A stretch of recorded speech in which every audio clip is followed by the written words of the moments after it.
Homage to fundamental teacher, Buddha Shakyamuni. Homage to wisdom, warrior, Manjushri. Homage to all lineage benevolent masters. The Dharma, infinitely profound and subtle, is rarely encountered even in a million eons. Now we are able to hear, study, and follow it. May we fully realize Tathagata's true meaning in order to liberate all sentient beings from samsara, generate supreme bodhicitta. Now let's explain the practice of generating bodhicitta. We previously covered the practice of bodhicitta when studying the way of the bodhisattva. At that time, we mainly explained the general practice of bodhicitta as a whole. The specific practice is actually found in the latter part of the words of my perfect teacher, in the section that formally teaches the generation of bodhicitta, where it's clearly explained. But this time, many Dharma friends have already completed their refuge practice, and many people wish to complete the 100,000 repetitions of generating bodhicitta. I think we can study the Four Immeasurables while simultaneously practicing the preliminary of generating bodhicitta. This is certainly acceptable. Technically speaking, one should first properly cultivate the Four Immeasurables completely and then practice the meditation on bodhicitta after completion, which would be more mature. But I think all the Dharma friends here have heard the preliminaries teachings many times before. Everyone should understand the practice of the Four Immeasurables. You have also studied the way of the Bodhisattva. When studying the way of the Bodhisattva, you also learned about ultimate bodhicitta and relative bodhicitta, as well as the specific sequences of the Four Immeasurables. So when we teach the preliminaries this time, we'll bring forward the formal practice of generating bodhicitta from the main text and give everyone a general explanation in advance. Of course, when we formally teach it later, we can still explain it as usual. If you feel it's better to properly cultivate the Four Immeasurables first and then formally practice bodhicitta after completion, that's also very good.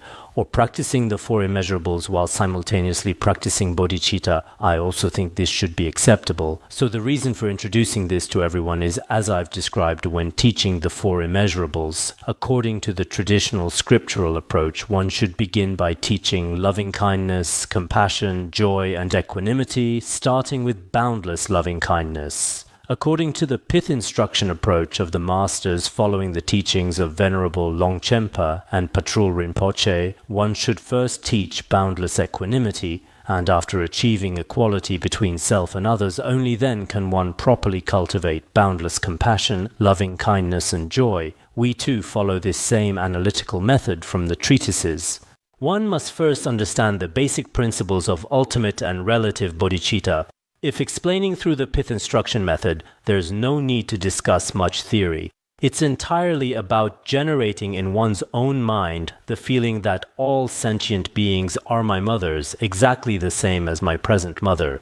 To achieve this goal, one practices accordingly. This is called the pith instruction practice. So when we teach the preliminaries now, we don't need extensive scriptural citations, logical proofs, or other reasoning. These are all unnecessary. These are entirely theoretical approaches. Theoretical explanation and actual practice are completely different. Now, many intellectuals and those who emphasize theory often rely on Buddhist logic, Madhyamaka philosophy, and logical reasoning for their discussions. Within such discussions and conceptual thinking, many of our practices may not necessarily be effective.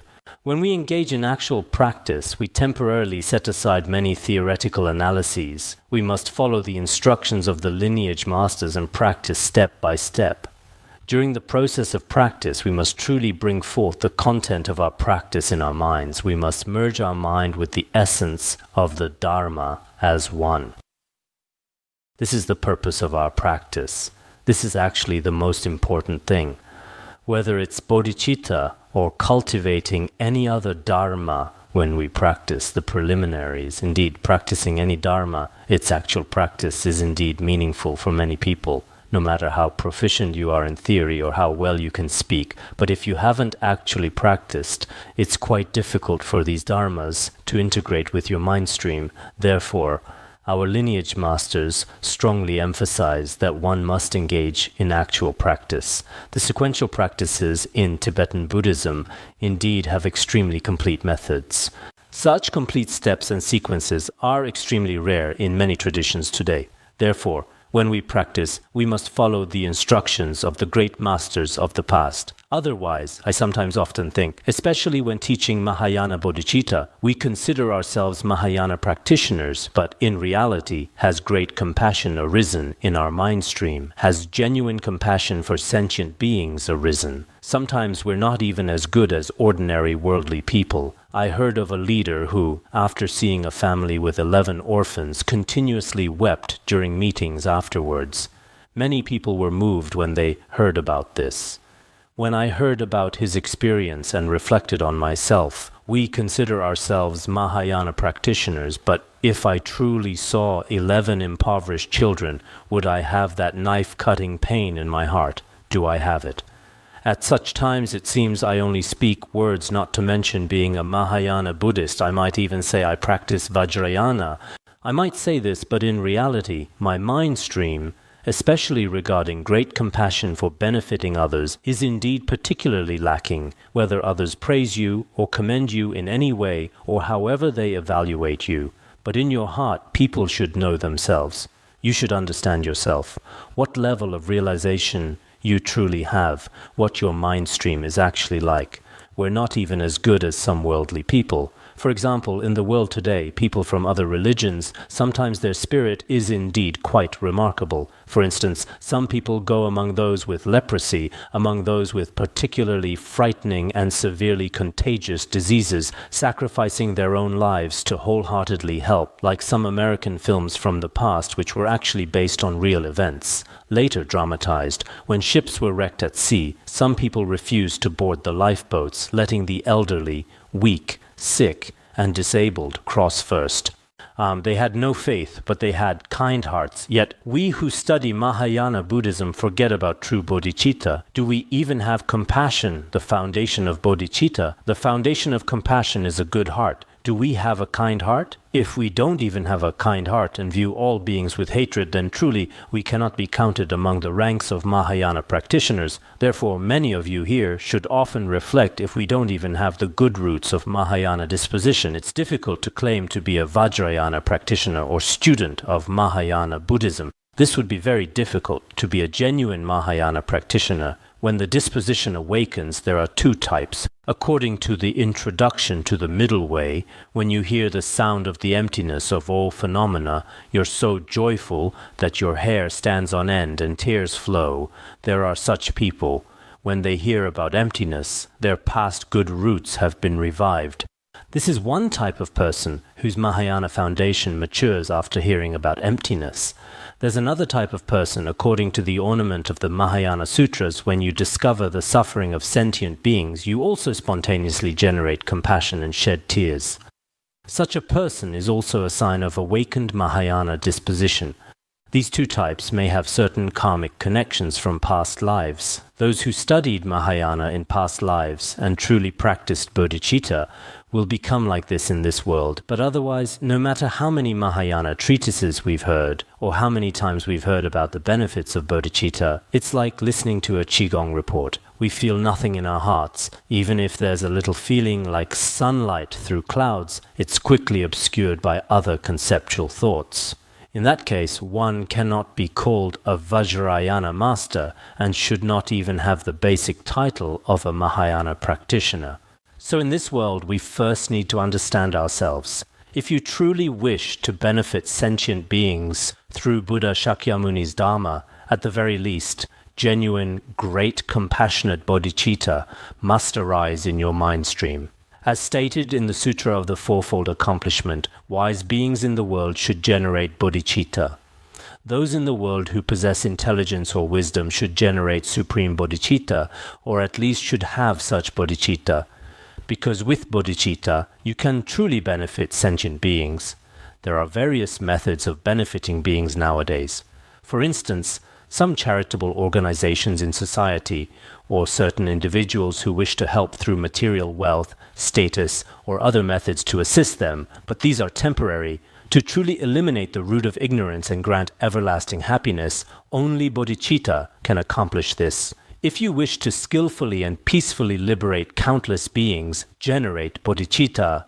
As taught in the Sutra of the Great Heap of Jewels, if we skillfully and safely want to liberate countless sentient beings, we must generate supreme bodhicitta. Without bodhicitta, trying to benefit others indeed presents considerable difficulties. Therefore, everyone must first understand that bodhicitta is indeed especially important among all worldly practices. Without the foundation of bodhicitta, even if you superficially practice other profound teachings, including Dzogchen, Mahamudra, or Chan, or Pure Land practices, when these profound teachings reach your mind stream, they completely become mundane practices, or Shravaka practices. This isn't due to any fault of the teachings. The teachings are profound, but it's simply due to our human limitations that we cannot receive them properly. As explained in the Mahayana Uttaratantra Shastra, when water with 8 virtues falls into the salty alkaline sea, though originally possessing 8 virtues, once it reaches the seawater, it completely becomes salty in taste. Similarly, when the rain of the Noble Eightfold Path falls from Buddha's compassionate clouds into beings' mind streams, it has different flavors. Dzogchen teachings are extremely profound with boundless scope, but if my motivation is for this life's benefit, for healing, and I seek Dzogchen teachings, when they reach my capacity, they become like 8-virtue water turning into alkaline water. Or, for example, an excellent wish-fulfilling jewel in a king's treasury is completely unknown to a beggar who throws it in the garbage. Therefore, when different beings receive these teachings, they have different capacities. Buddha teaches with one voice, yet beings understand according to their capacity. There is such a verse in the Vimalakirti Sutra. Buddha teaches the Dharma with one voice. Yet beings gain different understanding according to their different spiritual capacities. Beings understand according to their capacity. I remember there's also this in the Sutra of the Great Heap of Jewels. Perhaps today I'm teaching Mahayana Dharma, but each person's capacity is different. Some people take it as Shravaka Dharma, some take it as wrong teachings. Each being, when it reaches your vessel, is completely different. For instance, suppose we have a large pot of medicine here. We distribute this medicine to everyone, but each person's bowl, some contain poison, some contain medicine. If I pour my medicine into your poisoned vessel, this medicine not only fails to benefit your body, but becomes harmful. Similarly, whether it's a guru or the Dharma, the teachings given by a guru or some instructions, though from their own perspective they are completely correct, when they encounter different beings' mind streams, they have different effects due to different receptive capacities. This must be understood. For this very reason, today we repeatedly emphasize to everyone that you must genuinely practice bodhicitta, not theoretically, but in actual behavior. When practicing, in the commentary on the words of my perfect teacher, probably in the first volume, there were retreat instructions I taught before. I hope you practice according to these. Ideally, daily if you have time, have 6 or 4 sessions of practice. If you really don't have time, at least 1 session. If you can't even manage 1 session, we absolutely are not genuine Mahayana practitioners, especially when completing 100,000 recitations of generating bodhicitta. It's best during recitation to place the content of bodhicitta meditation, meditating on sentient beings, in the foremost position in your practice. When practicing, as I may have mentioned before, generally speaking, upon waking in the morning, first practice some guru yoga or recite Lama Cheno or recite the 100-syllable mantra 21 times, then examine your dreams. If you had good dreams last night, rejoice. If you had nightmares, restrain yourself and confess. Then after getting up, wash your face, brush your teeth and sweep the shrine room. Do the things that should be done. Then prostrate before the 3 jewels and begin the first session. It's best to sit for 1 session upon waking in the morning. This is excellent because at that time, for one thing, you're more alert in the morning. However, people who like sleeping late are never alert at that time. At that time, you must definitely sit for 1 session. When you truly want to practice, this is 1 morning session, 1 forenoon session, 1 afternoon session, 1 evening session. Generally, for 4 sessions, follow this schedule. I've already explained this before, so I won't elaborate here. When you formally practice, divide it into preliminary and main practice stages. When practicing, as explained before, practice preliminary and main stages. The preliminary stage involves three aspects: body, speech, and mind. For the bodily aspect, generally speaking, when you formally practice, whether bodhicitta or precious human life, at the beginning of practice, adjust your body properly with the 7-point posture of Vairochana. Because through this bodily technique and sitting posture, genuine experiences can arise in your mind stream. Sit properly with the 7-point posture. Then for speech, as we've explained before, exhale stale breath 9 or 3 times. Then recite some vowels. Om, a, e, o, re, le, or the dependent origination mantra. If you really can't recite these, chant some Om Ahum to purify your speech. Some practitioners, when beginning practice, rinse their mouth to purify speech. Of course, rinsing is perhaps physical purification, but speech cannot be washed with water. To purify speech, recite something like Om Aham in this manner. The mental aspect, of course, is quite extensive. Generally speaking, we divide the mental aspect into motivation and supplication. Regarding motivation, as explained before, there's neutral motivation, negative motivation, and positive motivation. Try not to have neutral and negative motivations when you're in retreat and practicing. Don't practice in a neutral state. Don't practice with ill will. You must practice with positive intention, but positive intentions also have worldly and transcendent aspects, or we should say motivations to abandon and motivations to adopt. Among motivations to abandon, there are also worldly and transcendent ones. Among worldly motivations is seeking protection from fear, fearing I might get sick, fearing this or that, and practicing for these reasons. This isn't very good. There's also a kind of good wish. May I gain fame, may I have good health, and so on. Things of this lifetime. Both worldly fear-seeking and good-wishing minds should be abandoned. You cannot have these. Among transcendent ones, the selfish self-liberation of Shravakas and Pratyeka Buddhas, I alone will be reborn in the Pure Land. This point especially deserves attention. For instance, when we generate bodhicitta this time, I alone must be reborn in the Pure Land. I alone this and that. Thinking of yourself first. This is the worst.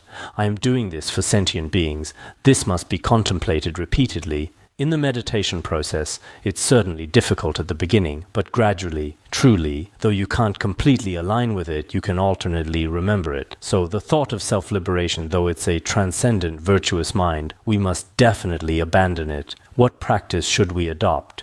We should truly benefit mother sentient beings. Today I practice preliminaries and generate bodhicitta, so in generating motivation now, everyone must pay attention. Everyone knows the bodily aspect. Sitting in the 7-point posture is quite easy. The speech aspect is simple. If you really can't do anything else, just recite Om Aham. Most crucial in the mental aspect, don't have selfish thoughts, don't have otherworldly purposes. You must think, for life after life, I will benefit sentient beings. Just sit for a moment. Today I cultivate bodhicitta to benefit sentient beings. This is motivation. For this motivation to be realized, according to Khenpo Nagchung's pith instructions, you must pray. When praying, all the Buddhas and Bodhisattvas of the 3 times in the 10 directions and all lineage masters at this time visualize the refuge field we explained before. Padmasambhava and his consort in the center of the refuge field's lotus. Buddhas of 3 times in front, Dharma jewels behind, Mahayana and Hinayana Sangha on both sides, surrounded completely by all worldly and transcendent Dharma protectors with layers of lineage masters above. All the vast assembly of noble beings are present before you. Before such objects of refuge for the 3 jewels, generally speaking, when practicing preliminaries, it's best to have in your shrine room Buddha, statues, stupas, and sutras. These 3 are indispensable. Before these, make 7 branch offerings and 5 offerings. According to Khenpo Ngagchung's A Guide to the Words of My Perfect Teacher, when first practicing, you practice 7 branch offerings yourself, then practice the 4 Immeasurables. This is also done. So you must first pray before such objects of refuge for the 3 jewels. prayer is very important, whether praying or practicing Guru Yoga. When practicing Guru Yoga, the entire refuge field merges into your Guru. Practice this method according to what resonates with you. It doesn't have to be just one way.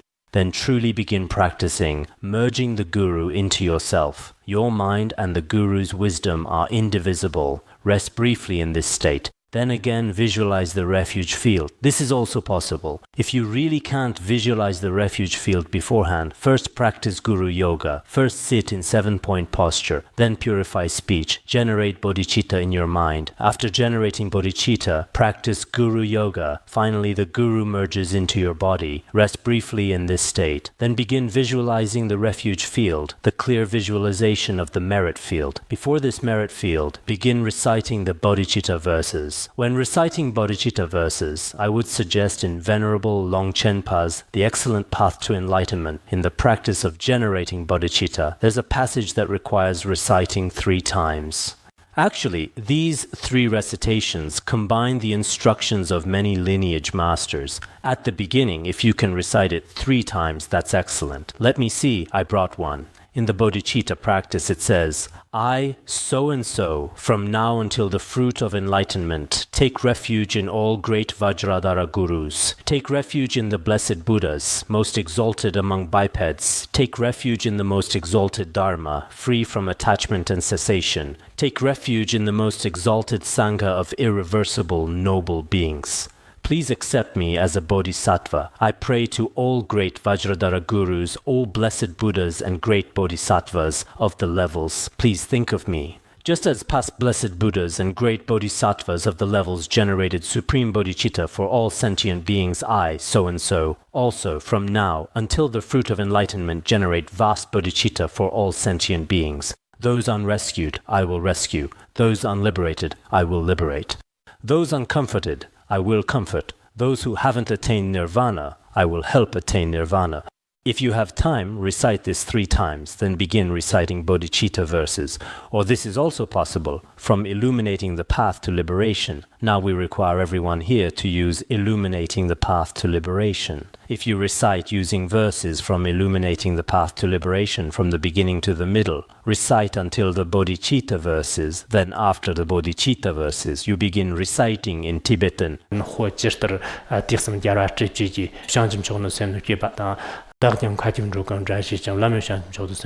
Ayema, just as Buddhas and Bodhisattvas of the 3 times have generated supreme bodhicitta, I too, to liberate all beings throughout space, aspire to generate supreme awakened mind. There's this verse in Illuminating the Path to Liberation. It's best to always recite this using Tibetan pronunciation. If Tibetan is really difficult for you to learn, you can also recite in Chinese. If you're not very accustomed to reciting this, in the Longchen Nyingtik, the words of my perfect teacher, all phenomena appear like water-moon illusions. Previously, we practiced according to the Longchen Nyingtik Bodhicitta liturgy. Actually, this kind of practice truly, some people say, we can practice when we're old. When young, it's not necessary. When young, study and contemplation should be primary. Patrul Rinpoche also said this. I'm thinking, especially when we first begin study and contemplation, using the words of my perfect teacher as a foundation is best. Because if the preliminaries have such a foundation, throughout one's lifetime, hold the preliminaries in especially high regard. So young people should value this. When I practiced preliminaries, I was 22 years old or so. At that time, I practiced 500,000 preliminaries. Because at that time the masters especially emphasized this. In my own mind stream, I dare not say it's genuine bodhicitta, but I've continuously made effort in this regard, truly. Oh, throughout life I feel bodhicitta is extremely, extremely important. You must definitely think of sentient beings as your own parents. Such thoughts, I've continuously and repeatedly made this aspiration. So from my own practice experience, whether young or old, you must definitely regard sentient beings as your own parents. And for those sentient beings who haven't found comfort, give them comfort. Those who haven't attained liberation, I will liberate them. You must definitely help them attain the fruition of genuine bliss. Practicing in this way is most crucial. Then throughout your practice continuously recite. However many you can recite is fine. Count them in each session. For instance, in one session you recite several hundred or several thousand times. When you're about to conclude the session, visualize, didn't we explain before, visualize all Padmasambhava, the vast assembly of all Refuge Field objects, everything has been visualized. After completing the visualization, finally mark down however many times you recited when preparing to make dedication. Visualize that the noble beings surrounding the refuge field from the outer perimeter all transform into light and merge into the central Guru Padmasambhava and his consort. Finally, Padmasambhava, through your joy and devotion, merges into your body. Rest in the state where you and Guru Rinpoche or your root Guru are indivisible. When resting, if we've truly studied Dzogchen or Chan before and have some realization, you can rest in this state. If you haven't had any special enlightened realizations in this regard, you've also studied and contemplated Madhyamaka reasoning to analyze and determine the emptiness of all phenomena. Rest briefly in the emptiness state derived from such profound investigation. After resting, begin reciting. Kyun choksumdang chokchunang dumipayang gewadeyi gopajagi. We explained this when teaching the way of the Bodhisattva.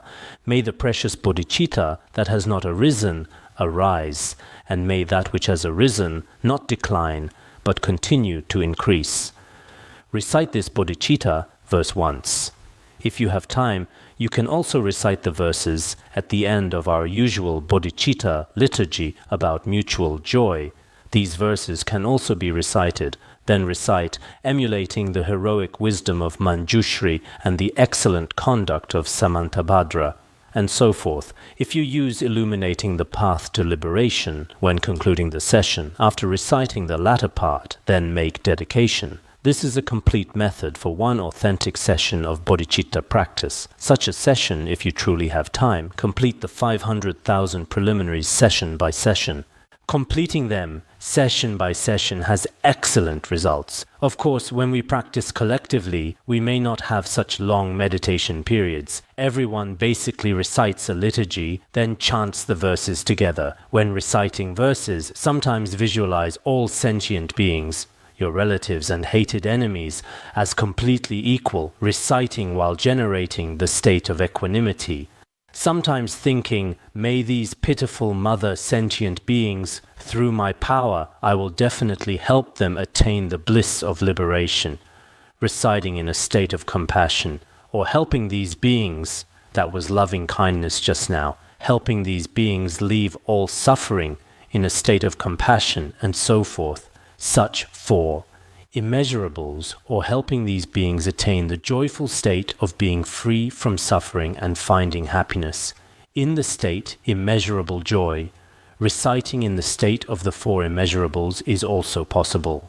But most crucially, specifically thinking about sentient beings is very important. A guide to the words of my perfect teacher also explains that if the Guru also speaks grandiose words, and disciples also speak only with their mouths about all sentient beings to the ends of space, liberating countless beings, speaking grandiose words, but in reality the Guru has never thought about anything, and the disciple's mind stream also has nothing, just verbally for all beings. Speaking like this is impractical. It's like clouds drifting in space that cannot nourish the crops on the ground at all. So when we practice, this is why we must first practice the four immeasurables. Therefore, we especially hope that when studying the words of my perfect teacher this time, you must refer to the Bodhicitta section in a guide to the words of my perfect teacher. The Bodhicitta section is indeed unanimously praised by all great masters in Tibetan areas as the most profound and complete progressive practice method. Therefore, in our academy, many people practicing bodhicitta use the four immeasurables and meditation methods from a guide to the words of my perfect teacher as the foundation and practice with this as reference. This time, especially the fourfold community of Dharma friends in the Academy, basically except for the way of the Bodhisattva, many other things including memorization and debate have all been set aside this year to wholeheartedly complete the preliminaries. We have this goal. In that case, you must definitely read these pith instruction books more. Actually, when we're truly practicing preliminaries, try to reduce other conceptual thoughts as much as possible. For instance, if you're practicing preliminaries while doing many other major activities, your mind will always be scattered. When your mind is scattered, your practice results aren't very good. Previously, when I was building the school, though sometimes I would meditate in my mind, during the meditation process, building images would constantly appear even in the meditative state. So many masters have also said, truly, sometimes when you practice authentic transcendent practices, many worldly affairs are harmful to your practice. But some people, due to their karma and personal circumstances, may have no choice. Some due to altruistic motivation, due to various work pressures, they're compelled to do so. But regardless, in our future practice, whether people in cities or those practicing in mountains, everyone must definitely practice well according to their conditions and energy. The foundation of Dzogchen, which is Bodhicitta. In the practice process, try to reduce trivial matters and conceptual thoughts as much as possible. You must definitely think about sentient beings here. When thinking about sentient beings, just as mentioned before, "Oh, countless sentient beings, I want to liberate them."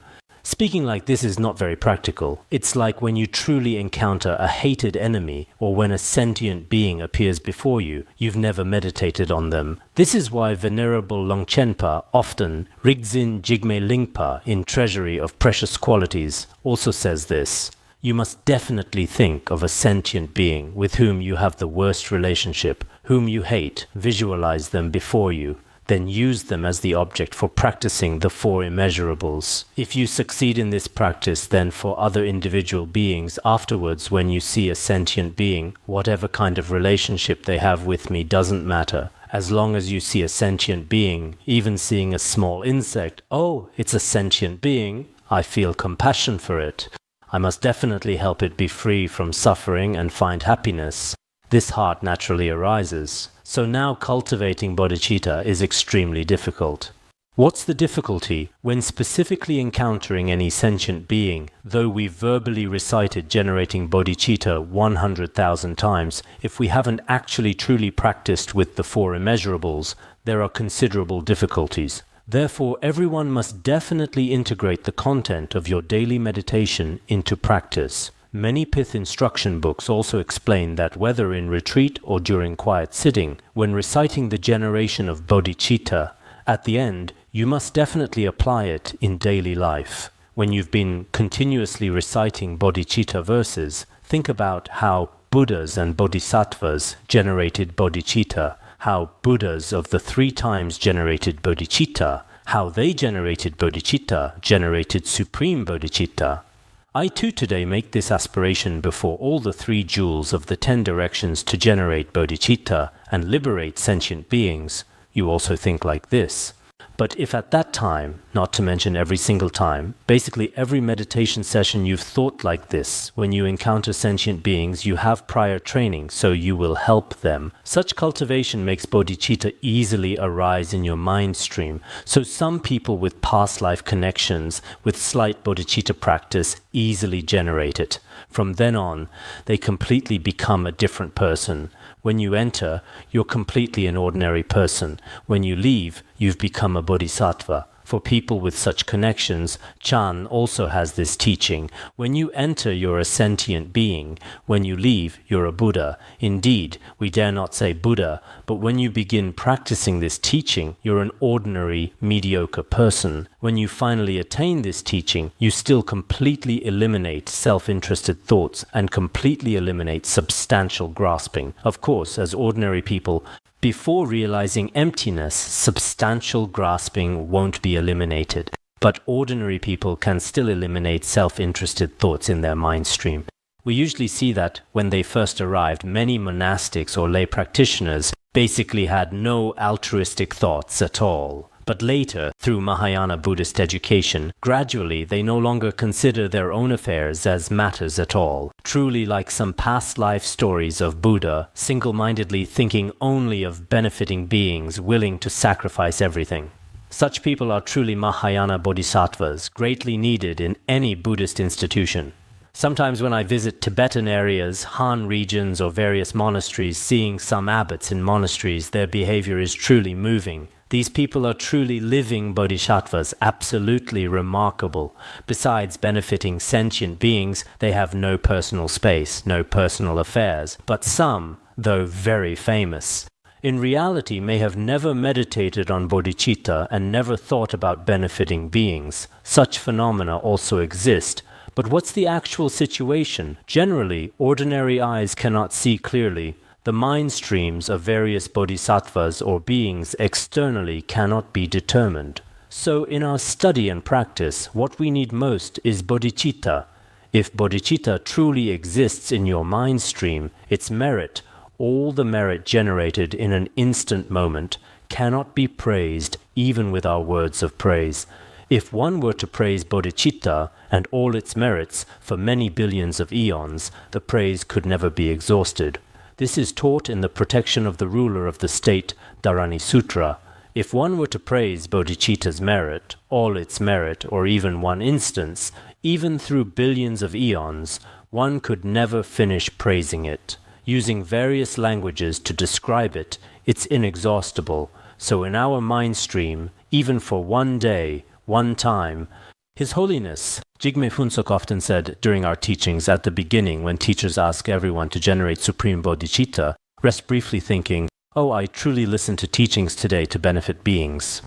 Finally, when we make dedication, if such a heart can also arise in your mind stream, actually its merit and power cannot be described in words. Of course, the merit of actual practice during one session is even more inconceivable.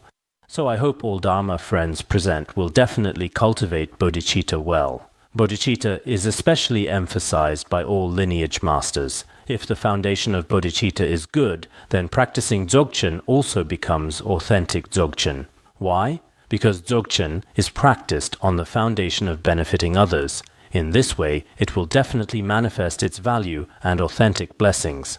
If you don't have this and practice with a completely selfish mentality, we all know dzogchen is not a Shravaka method of self-liberation.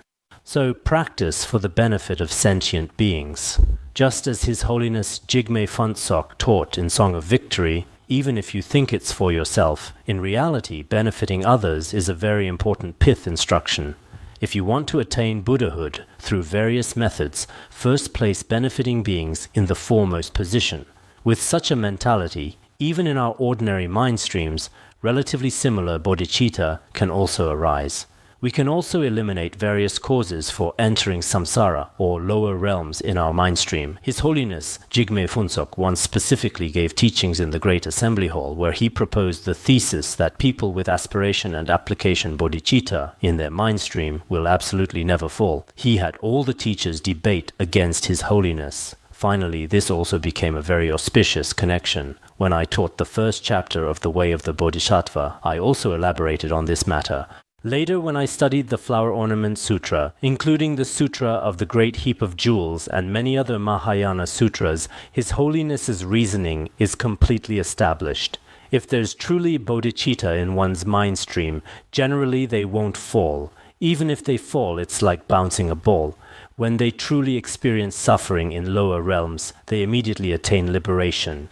Even if they can't be immediately liberated, their suffering is extremely mild and the duration extremely brief. So each of us in this lifetime should truly meet the qualitative requirement of 100,000 bodhicitta verses. If you really cannot meet the qualitative requirement according to various different circumstances, then everyone must definitely meet the quantitative requirement. I think just reciting 100,000 times isn't very difficult, but during recitation, if daily visualization isn't good, it's best to have some visualization before and after, or visualize the content in the middle section. This is also very important. Of course, I also see some people who are particularly busy with work generally complete the count while at work or walking. Completing the count is also a form of completion. Is there merit? There definitely is merit, because these diamond words are actually composed by Mipham Rinpoche, Venerable Longchenpa, and others. Therefore, if we recite 100,000 times, some people worry,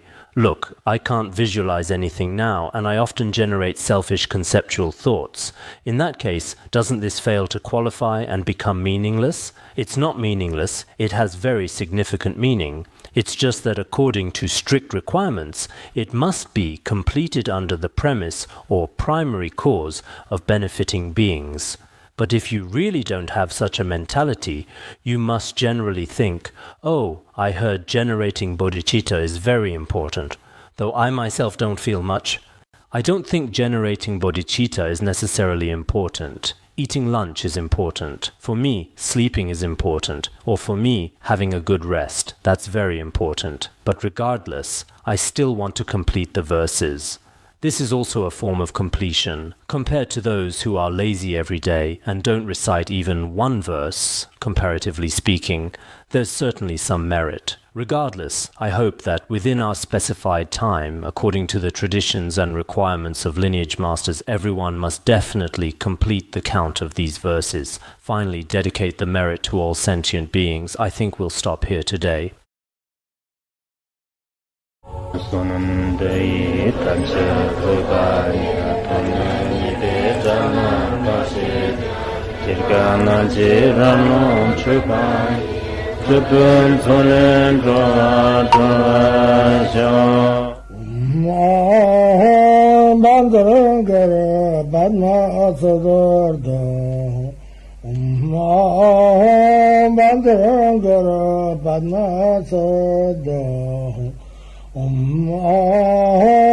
Bandara Bandara